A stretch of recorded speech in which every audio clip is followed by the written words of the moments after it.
12월 18일은 유엔이 제정한 국제 이주민의 날입니다.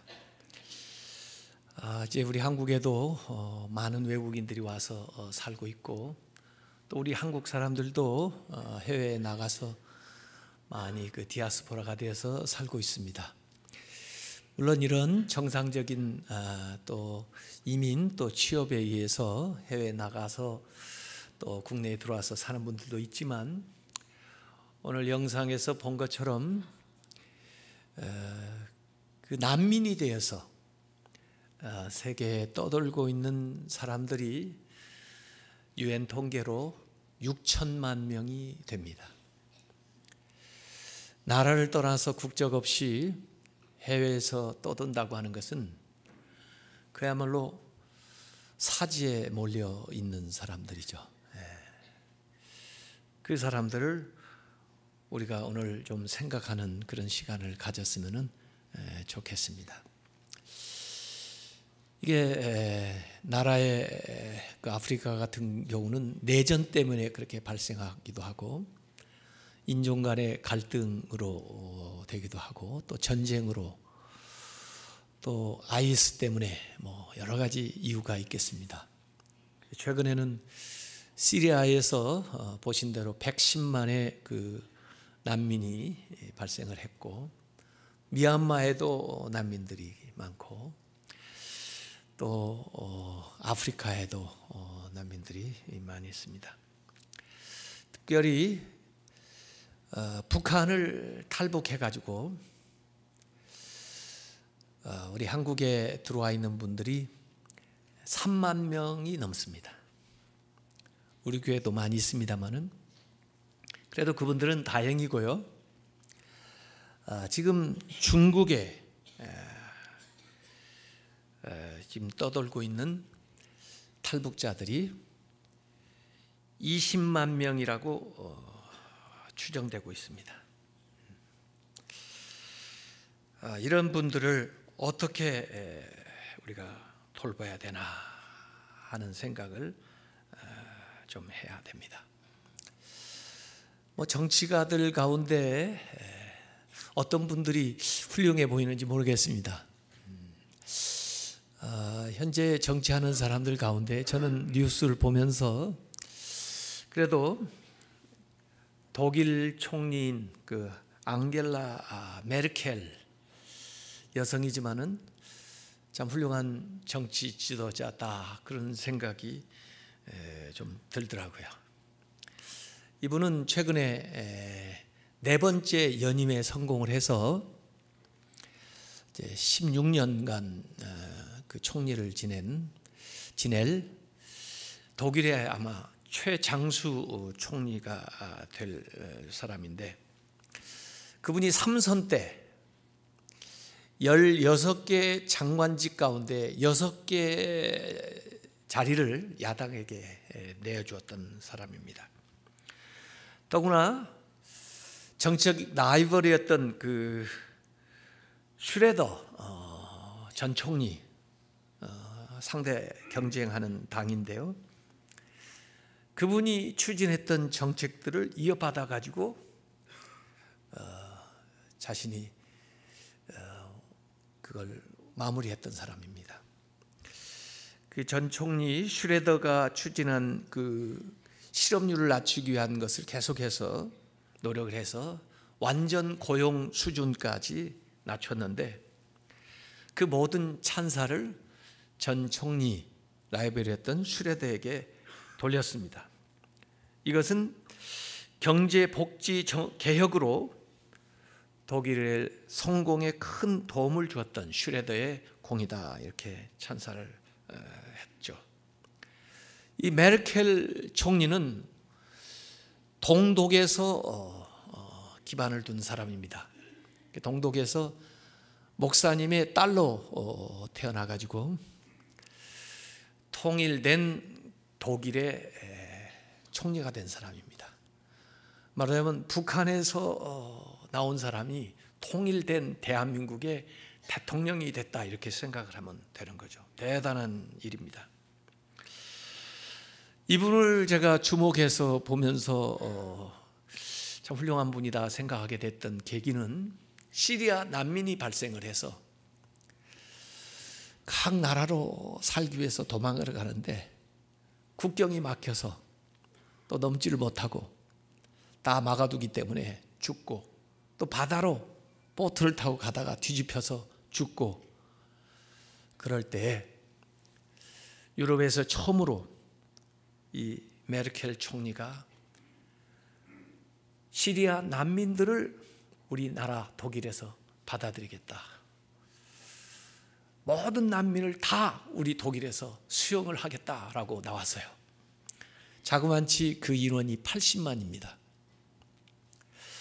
그렇게 나오니까 독일에 있는 유럽에 있는 지도자들이 자기들 나라에서도 10,000명 받겠다, 20,000명 받겠다, 몇천 명 받겠다 하는 물꼬를 튼 사람입니다. 영국에도 유명한 여자 총리가 있었죠. 마가렛 대처 수상을 11년 동안 영국을 이끌었던 그 여인을 철의 여제다, 이렇게 그 여인을 닮았다 이 얘기하는데, 사실 제가 볼 때는 마가렛 대처보다도 더 위대한 것 같아요. 마가렛 대처는 철의 여인 강했지만 이 메르켈은 무터 어머니 리더십으로 나라와 세계를 이끄는 세계적인 지도자입니다.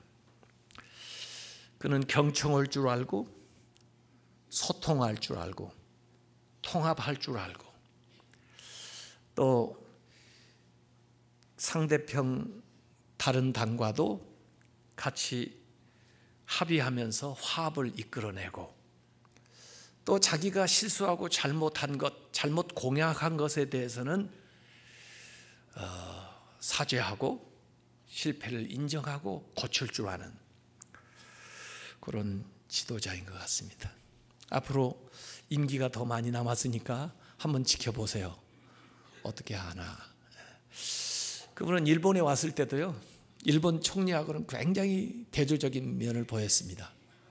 과거에 독일이 잘못했던 것들에 대해서 기회가 될 때마다 사죄하는 것을 부끄럽게 생각하지 않았던 이런 사람입니다. 과연 힘은, 권력은 어디에서 오나? 요새 그 생각을 하고 있어요. 제가 대학원 다닐 때 그 밀스의 책 파워 엘리트라는 책을 읽었었는데요. 그 밀스는 세 가지의 힘을 얘기를 했어요. 군사력, 정치력, 경제력. 거기에서 힘이 온다. 그러면서 사회를 많이 분석을 했어요. 근데 대체로 낮은 단계의 국가 리더십은 군사력에서 옵니다. 그래서 과거에는 군사 패권을 가지고 있는 나라들이 강대국이었고, 그것으로 세상을 지배해 보려고 했습니다. 우리나라도 보면 옛날 민주화 되기 전에 정권들은 총구에서 권력이 온다고 그 군사력에서 왔습니다. 그래서 박정희 대통령, 전두환, 노태우 이런 사람들이 전부 그 군대에서 나와가지고 정치를 했죠. 군대를 장악하지 못하면 정치가 안 되는 거죠. 지금 북한이 그렇죠. 북한 아직도 군사의 힘으로 나라뿐 아니라 세계를 위협할 수 있다고 생각을 하고 있죠. 근데 민주화가 되면 군사력보다 이 정치력이 우위에 서가지고 정치력을 가진 자가 군대도 움직일 수 있고 경제도 좌우할 수가 있어요. 그래서 정경유착이라는 말이 생겨나는 겁니다. 왜? 정치 가진 자들이 돈을 좌지우지, 돈의 흐름을 결정하기 때문에. 그런데 우리나라만 해도 아마 그런 상황일 것 같아요. 근데 미국 같은 데를 보면은 이제 세계는 경제력을 가진 자들이 주도를 하고 있습니다. 트럼프 같은 사람은 원래 대단한 재벌이거든요. 그걸 활용을 해가지고 정치 권력까지 얻게 되는 거죠. 지금은 세계적인 다국적인 기업들, 빌 게이츠 같은 사람, 이런 사람들은 미국에서뿐만 아니라 세계적으로 영향력을 가지게 되는 것은 경제력을 가지고 있기 때문에 그런 거죠. 근데 이렇게 보이는 힘들은 대개 하드 파워라고 그럽니다. 보이는 힘, 물리적인 힘이에요. 그것으로 세상을 움직여 보려고 하는데, 보이는 힘만 있냐? 소프트 파워도 있어요. 소프트 파워. 소프트 파워는 뭐냐? 이성적인 거, 감성적인 거, 문화, 그 권력, 그 힘이 굉장한 영향력을 가지고 지금 파급되고 있습니다. 소프트 파워만 있냐? 스마트 파워도 있어요. 지식, 정보, 이런 기술력, 이런 거 가지고 또 세상을 움직일 수가 있어요. 이런 다양한 힘들이 존재하는데, 사실은 그것보다 더 영원하고 더 본질적인 힘이 있습니다. 저는 그걸 도덕력이라고 얘기하고 싶어요. 양심, 또 그리고 영혼, 이걸 이전에는 소울 파워라고 했어요. 그래서 소울, 영혼의 힘, 소울 파워. 마하트마 간디, 그 사람이 그 소울 파워로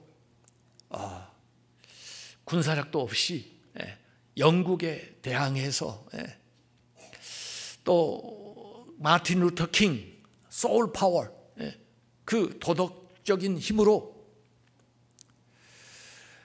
그 노예, 또 흑인들의 인권들을 위해서 일하는 그 소울 파워가 있어요. 근데 그 소울 파워는 어디에서 나오는 거냐? 의로움에서 나오는 겁니다. 의로워야 힘이 생기는 거예요. 의로워야 그야말로 정의를 주장할 수가 있습니다. 본인도 의롭지 못한데 어떻게 정의를 부르실 수 있겠어요? 의로운 자가 가질 수 있는 힘, 그것이 소울 파워죠. 오늘 여기 이사야는 제가 볼 때 그걸 갈구하는 것 같아요. 정치적인 상황, 군사적인 상황, 모든 돈 가진 사람들의 횡포를 다 목격하면서 진정한 힘,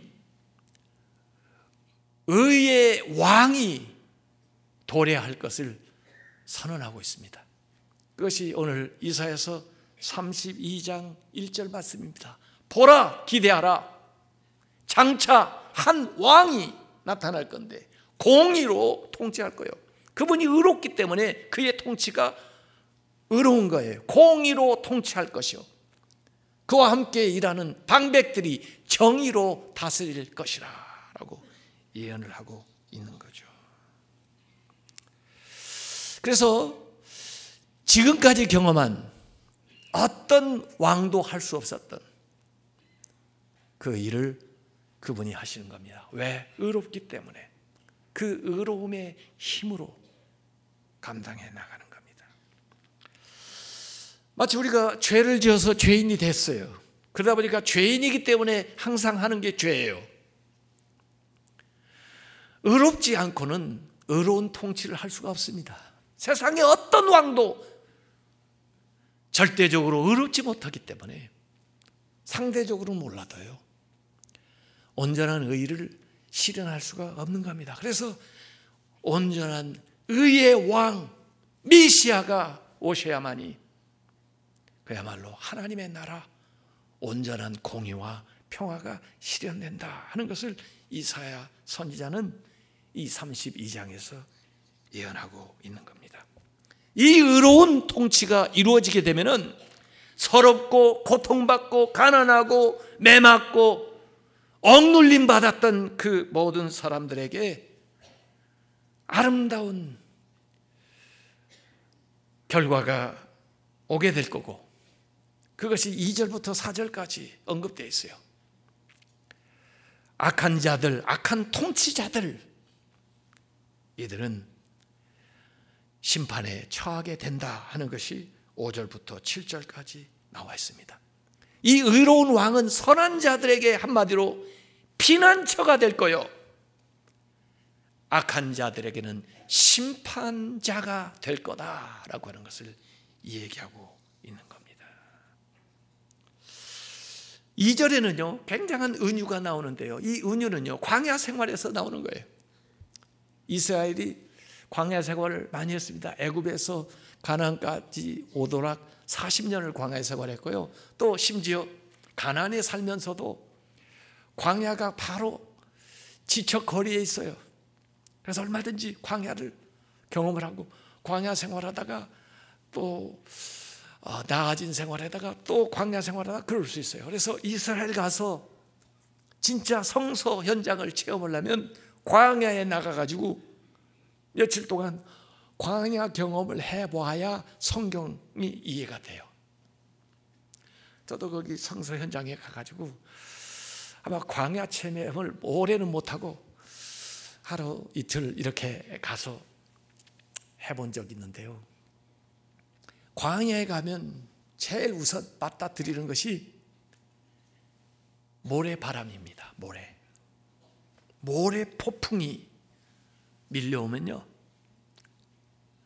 아무리 몸을 감싸고 막아도 그 모래가 얼굴을 세차게, 눈을 세차게 부딪히면서 매섭게 달아오는데 아무것도 안 보여요.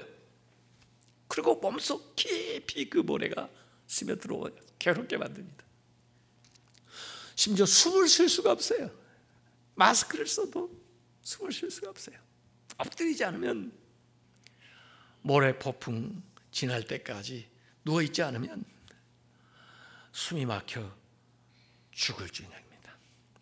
이 사막에 이 열풍이 불기 때문에 풀 한 점 살 수가 없어요. 다 지나가면 메말라 죽어버리고 마는 거죠.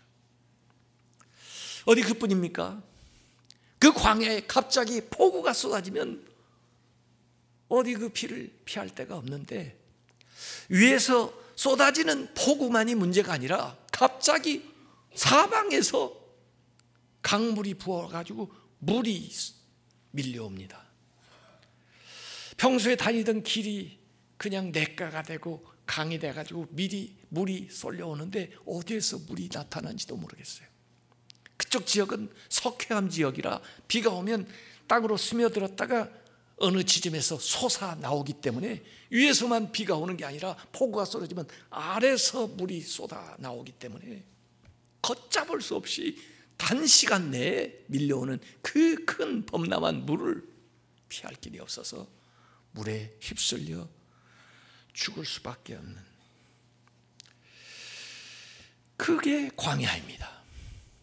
그런가 하면 그 광야에 살려면 제일 문제가 물이에요. 물이 없어요. 아무리 물을 많이 준비해 가도 준비한 물은 바닥나기 마련이고 물을 구할 데가 없기 때문에 목이 말라 죽는 겁니다. 어디 가야 물을 찾을 수 있을까?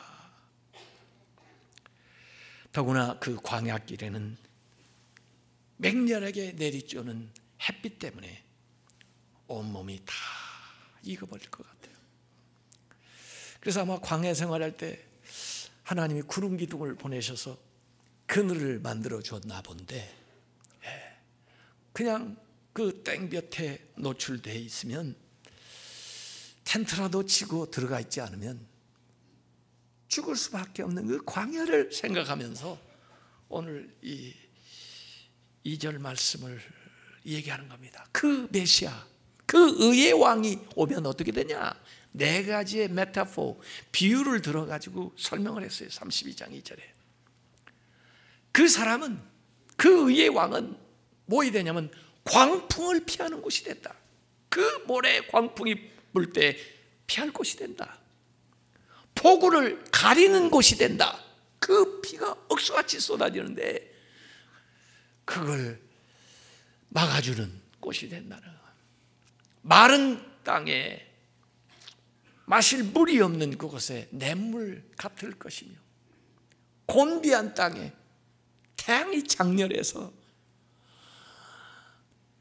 타버릴 것 같은데 큰 바위 그늘 같으리라. 나무는 없지만은 큰 바위가 오히려 거대하게 딱 버티고 있어서 그 안에 들어가면은 그 그늘 속에서는 시원함을 얻을 것처럼 된다, 이런 거죠. 그래서 이 광풍을 피할 곳, 영어로 딱 보니까 쉘터라고 나오더라고요. 쉘터.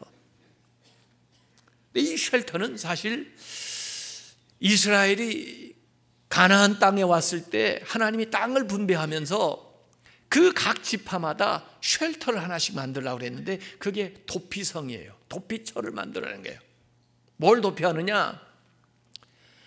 세상 살다가 혹시 잘못해가지고 원한 살 일이 있어서 개인에게 맞아 죽거나 보복을 당할 위험이 있는 사람들이 그리 피난 오면 거기에서는 손을 대지 못하게, 이렇게, 그래서 법에 의해서 정당한 판결을 받을 수 있도록 그렇게 도피처를 만든 거예요.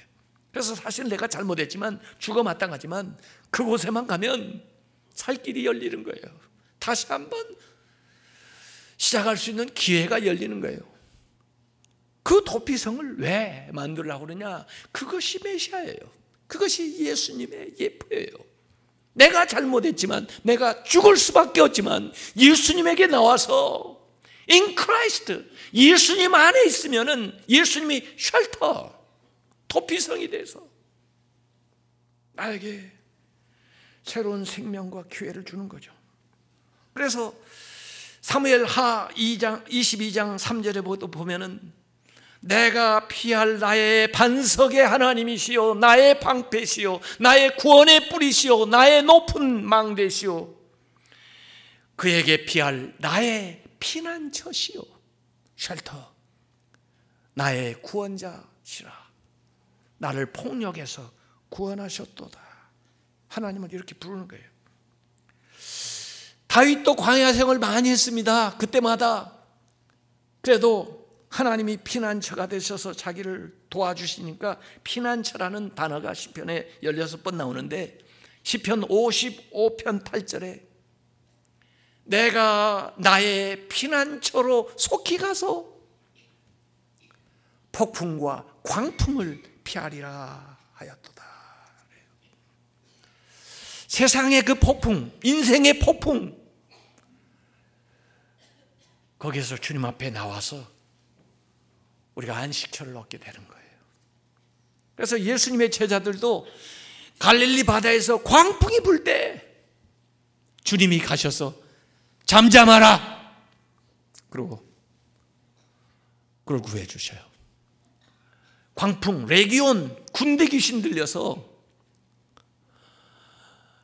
그 이성을 잃어버린 그 인간에 가서 살 길을 열어주시는 거예요.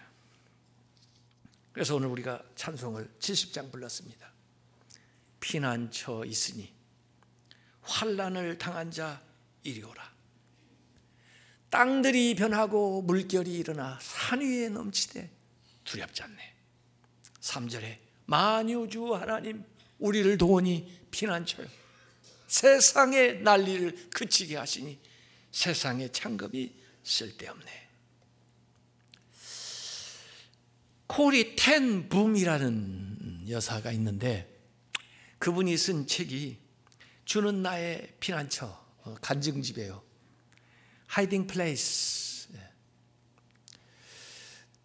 네덜란드 그분들이 살던 집에는 가보면 피난처, 쉘터라고 써 있는데요. 1943년에서 1944년까지 그 아버지 시계 수리공이었던 독실한 크리스찬 케퍼스 텐 붐이라는 분이 유대인들을 히틀러가 색출해가지고 수용소로 보기로 학살을 하니까 유대인들을 자기 벽장에 피난처를 만들어가지고 6명에서 10명씩 숨겨준 거예요. 결국 800명을 숨겨줬습니다. 그런데 누가 밀고를 해가지고 6명 그 가족이 다 수용소에 잡혀갔어요. 그래서 결국 아버지를 비롯해서 5명은 다 죽고 자기만 혼자 살아나와가지고 이 코리 여사가 쓴 책이 주는 나의 피난처예요. 평범한 가정이었지만은 저녁 8시만 되면은 아버지가 성경을 펴놓고 성경을 읽고 기도하고 그런 가정이었는데, 수용소에 가니까 제일 아쉬운 게 성경을 못 읽는 거예요. 그래서 성경을 어떻게 구해가지고 그 한 페이지라도 읽게 되면 거기서 안식을 얻고 평안을 얻고 그래요. 그러면서 우리가 사람들의 쉘터가 된 줄 알았더니 가만히 보니까 주님의 말씀이, 주님이 우리 인생의 쉘터이구나, 그걸 깨달은 거야. 그리고 그걸 간증하고 다니는 겁니다. 자, 아까도 말씀드렸지만은 북한을 탈북해가지고 지금 한국에 들어온 분들이 이미 3만 명을 넘어섰습니다. 중국에는 20만 명 정도가 있다고 하는데 난민으로 인정을 받지 못하기 때문에 신분이 보장되지 않아요. 신분이 보장되지 않는 것은 안전이 보장되지 않는 거예요. 언제 잡혀갈지 몰라요. 그러니까 비인간적인 생활을 할 수밖에 없습니다. 그런 사람들이 20만이에요. 중국 정부는 탈북한 사람들을 난민으로 인정해야 됩니다. 우리 정부는 이 일을 위해서 얘기를 해야 됩니다. 왜 우리 대통령 중국 가서 이런 얘기 안 합니까? 중국에 살기 위해서 나왔다가 다시 잡혀가지고 북한으로 돌려지는 사람들이 많이 있습니다. 지난달에도 그런 것이 신문에 나온 적이 있어요. 이건 국제 인권 규범 위반입니다. 요구해야 됩니다. 탈북자들은 박해를 피해서 탈출을 했고 북한으로 보내질 경우 고문이나 위험에 처한다는 걸 알고 있으면서도 중국은 다시 북한으로 보내거나 그것을 위해서 일하지 않는 정부는 잘못하고 있는 것입니다. 지난번에 우리가 공동경비구역에서 귀순한 병사를 봤습니다. 공동경비구역에서는 총기를 쏠 수가 없어요. 그런데 우리 측까지 넘어와서 총을 쐈습니다. 5발을 맞았어요. 자유를 찾아 목숨을 걸고 탈출할 수밖에 없게 만드는 그 정부도 잘못했지만 그들을 인도해야 될 책임이 우리에게 있다고 하는 것을 우리는 자각을 해야 됩니다. 제가 이 난민에 대해서 그렇게 별 관심이 없었는데요, 몇 년 전에 우리 교회 권사님 가운데 연로하신 권사님인데요, 평소에 조금씩 저축을 하셨나 봐요. 1,000만 원을 가져오셨어요. 그러면서 목사님, 이 1,000만 원은 난민을 위해서 좀 써주세요. 그래서 그제서야 제가 난민을 한번 조사를 해봤어요. 실제로 우리나라에도 난민들이 많이 들어와 있어요. 근데 난민으로 또 인정을 못 받는 사람도 많이 있어요.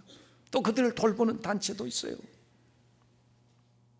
예수님도 보니까요, 베들레헴의 난파한 배처럼 낮고 천한 곳에 오셨지만 거기에서도 있지 못해서 태어나자마자 헤롯의 위험을 받아서 이집트로 난민 신세가 되셨어요. 예수님도요.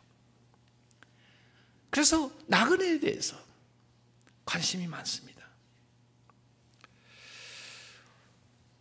100만을 헤아리는 시리아 난민들, 미얀마 난민들, 또 이 땅에 있는 난민들, 탈북자들, 저 중국을 떠도는 탈북자들에 대해서 우리가 관심 가져야 됩니다.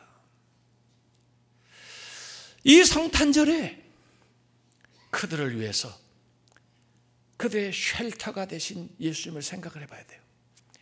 노숙자들, 어디 오갈 데가 없어서 지나는 사람들의 쉘터 도와야 됩니다. 가출해가지고 어디 갈 데 없는 아이들이 머물고 있는 쉘터 도와줘야 됩니다. 매 맞고 집에서 튀어나와 있는 여인들 돌볼 수 있어야 됩니다. 우리가 낙태하지 마라, 낙태하지 마라, 낙태가 죄다 그러는데요,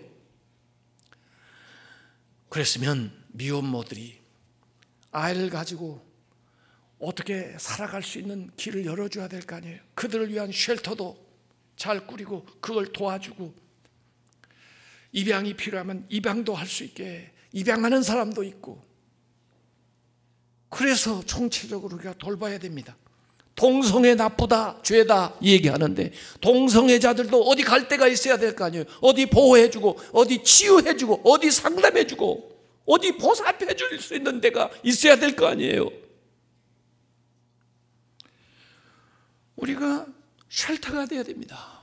우리가 피난처가 돼야 돼요. 예수님이 그 일을 하셨어요.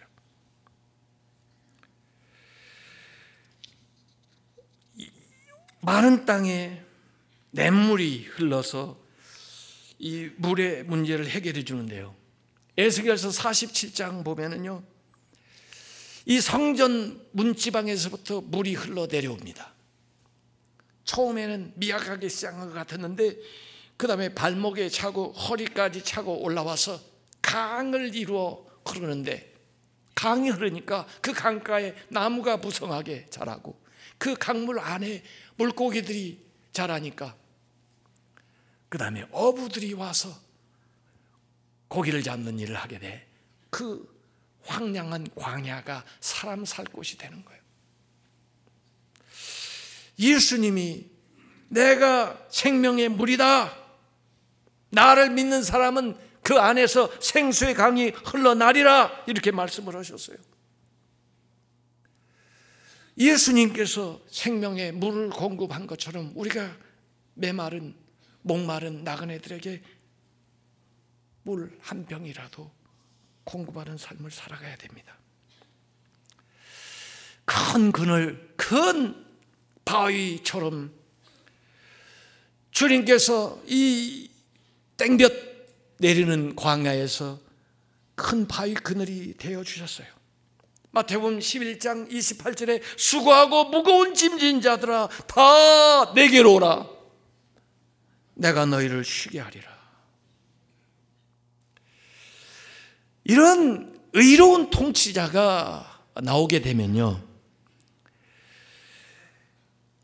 이 의로운 통치자의 모습을 이제 32장 3절에 보니까, 제가 좀 번역이 좀 아쉬워서 표준 새 번역을 찾았는데, 이사야서 32장 3절에 이 백성을 돌보는 통치자의 눈이 멀지 않으며, 이 독재자들은 주변에 있는 간신배들이 전부 눈을 가리고 귀를 가려가지고 백성들의 얘기를 못 듣고 못 보게 하잖아요. 그런데 이 통치자의 눈이 멀지 않고 모든 걸 다 감찰하시죠. 백성의 요구를 듣는 통치자의 귀가 막히지 않을 것이라, 모든 것들을 다 듣기 때문에 소통이 되는 거예요. 이제 강팍의 시대가 사람들을 세뇌하고 맹목적으로 이끌던 그런 시대가 지나갔다는 거예요. 그래서 백성들도 일깨워지게 되는데 32장 4절에 보면은 그 백성들이, 오늘 우리 성경에는 조급하지 않다 그랬는데 왜 조급하게 될까요? 왜 어눌하게 될까요? 주눅 들어가지고 애들도 집에서 부모가 자꾸 너무 강압하고 너무 규제가 심하면요, 그 아이들이 자기 능력을 발휘를 못해요. 뭐에 쫓기는 것처럼 항상 그렇게 바쁘고 안정이 없고 불안하고, 그리고 말을 더듬고 자기 의사를, 자기의 생각을 빌어가지 못하는 거예요. 그 부모가 그 자식을 그렇게 만든 겁니다. 나라의 통치자가 강압을 하게 되면은 그 백성들이 말을 못해요. 그리고 정말 어리석은 백성처럼 되는 거죠. 그런데 오늘 이 의로운 통치자가 통치를 하게 되니까 32장 4절에 그 백성들은 경솔하지 않을 것이며 사려 깊게 행동할 것이며 그들이 의도한 것을 분명하게 말할 것이다. 이렇게 사람들조차도 달라지게 된 거예요. 사람들이 지식을 가지게 되고 사려 깊게 통찰력을 가지고 행동을 하게 되고 자기의 생각을 분명하게 기탄 없이 말하게 되고 더 이상 주눅들지 않고 더 이상 누구 눈치 보지 않고 더 이상 억압받지 않는, 이렇게 백성들이 깨어나게 되면은 지도자의 잘못된 것들이 보입니다. 드러나게 된 거예요. 북한을 끌어낼 수 있는 방법은 북한 주민들을 일깨우는 방법밖에 없어요. 그들이 세뇌당하고 그들이 대를 이어서 저렇게 지내다 보니까 우민이 돼가지고 김일성이, 김정은이, 김정일이 이런 사람들이 자기들을 먹여 살리는 줄 알고 자기들의 어버이인 줄 알고 그들을 우상화해가지고 살고 있잖아요. 백성들이 깨어나야 돼요. 백성들이 깨워줘야 돼요. 그래야 악한 지도자들의 그 어리석음이 백일하에 폭로됩니다. 오늘 32장 5절에 보면 아무도 이제 어리석은 사람을, 이 지도자들을 어리석은 사람이라고 피력한 거, 이 어리석은 사람을 더 이상 고상한 사람이라고 부르지 않을 것이며, 이전엔 그들을 숭배하고 그들이 대단한 인간으로 알았는데 깨어나 보니까, 남한에 와서 보니까 저 부자 세습하는 뭐 백두혈통이라는 저자들이 더 이상 고상한 종족이 아니라는 걸 알게 된다는 거예요. 간교한 사람을 존귀한 사람이라고 말하지 않을 것이라, 이렇게 나오는 겁니다. 여러분, 앞으로 하나님 나라가 임하게 되면요, 우리의 생각이 완전히 달라질 것입니다. 이전에 대단한 것처럼 생각한 것이 아무것도 아닌 것으로 보게 될 거예요. 어리석은 자가 뭔지 아세요? 성경의 어리석은 자는요, 하나님을 없다 하는 자예요. 한마디로 하나님을 믿지 않는 자는 어리석은 자예요. 세상에서는요, 공부 많이 하기 가지면은 지혜롭다고 하겠죠. 아무리 과학자고 아무리 대단한 학자라도 하나님 모르면 어리석은 자예요.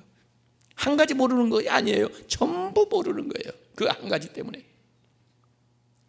세상의 부자들 많은 걸 가지면은 지혜로운 자고 대단하게 존귀한 자고 존경받는 사람인 줄 알죠. 하나님은 그 어리석은 부자를 어리석은 부자라고 그랬어요. 왜? 하나님을 모르고 지만 알고 사니까. 그건 어리석은 거예요. 아무리 재벌이라도 하나님을 모르면 그 한 가지 때문에 어리석은 자가 돼요. 아무리 정치 권력을 가지고 있었다 할지라도 하나님을 모르면 어리석은 자가 돼요. 이 어리석은 자들은 32장 6절 7절에 보니까 어리석은 사람은 어리석은 말을 하며 그 마음으로 악을 좋아하여 불경한 일을 하며 주께 함부로 말을 하고 굶주린 사람에게 먹을 것을 주지 않고 목마른 사람에게 마실 물을 주지 않나. 7절에 이 우둔한 사람 어리석은 자는 악해서 간계나 꾸미며 힘없는 사람들이 정당한 권리를 주장해도 거짓말로 그 가난한 사람들을 파멸시킨다. 메시아가 오게 되면 이 어리석은 권력자들의 그 횡포가 그대로 드러나게 될 것입니다. 그러나 32장 8절의 결론, 존귀한 자는 존귀한 일을 계획하나니 그는 항상 존귀한 일에 서리라. 의로운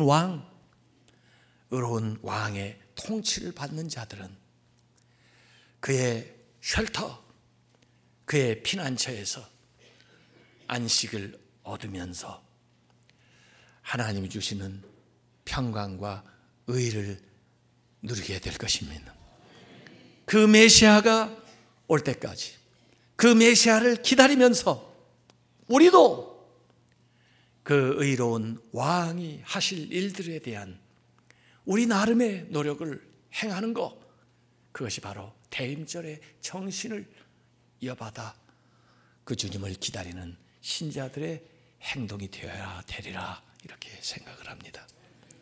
오늘도 세계 난민이 되어서 세계를 떠돌고 있는 6천만의 난민들, 그리고 이 남한 땅에 오지 못하고 저 중국 땅에서 떠도는 20여만의 탈북자들을 위해서 우리가 기도하면서 그들에게 하나님의 이 피난처, 안식처가 제공되고 또 그러한 길이 열릴도 우리가 기도해야 되겠습니다.